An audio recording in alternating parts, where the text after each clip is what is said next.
彼女は貼り付けにされた。十字架の上に釘で手足を止められ、裸のまま商店街を運ばれてゆくのだった。せめて腰布くらい巻いてほしいな。年頃の彼女はそんなことを思うのだが、それを口にするのはためらわれた。何しろ彼女は罪人なのだから。途中、アーケードの通路の幅が狭いために、十字架の端が店先の看板に当たってしまう。おい、気をつけてくれよ。八百屋の親父に怒鳴られたりする。その度に彼女は謝らなければならなかった。すみません。どうもすみません。ふん、いい気なもんだね。憎まれ口を叩かれたりする。商店街を通り抜け、駅前通りの横断歩道を渡り、駅前広場の噴水の池のほとりまで運ばれ、そこに十字架は下ろされた。さてどうやって立てるね。さてさてどうしたものかね。どうやら適当な穴もなさそうだな。地面に置かれた十字架を見下ろしながら、それを運んできた男たちが相談を始めた。いかがでしょう。そこの噴水の像に縛ってみては。恐る恐る彼女は提案する。ああ、あれか。あれね。なるほど。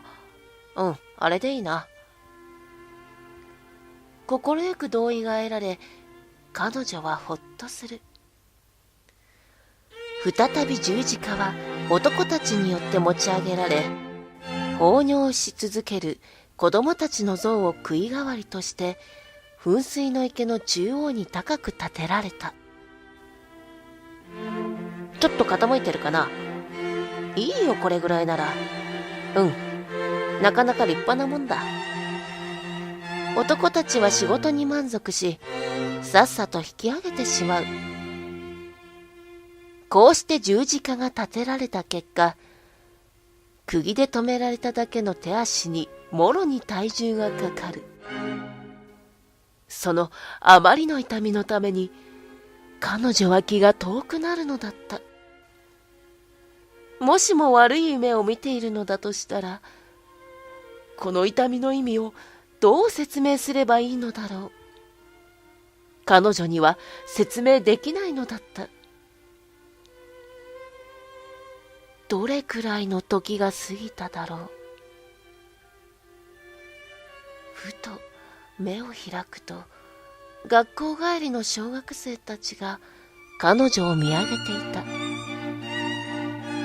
悪いことした女なんだって。やっぱりね。きっといやらしいことをしたんだ。どんなこと？さあ、知らないけど。校長先生の頭を舐めるとか。うわ、それすっごくやらしい。子供は勝手なことばかり言う。彼女は泣きたくなってきた。一つも悪いことなんかしていないのに。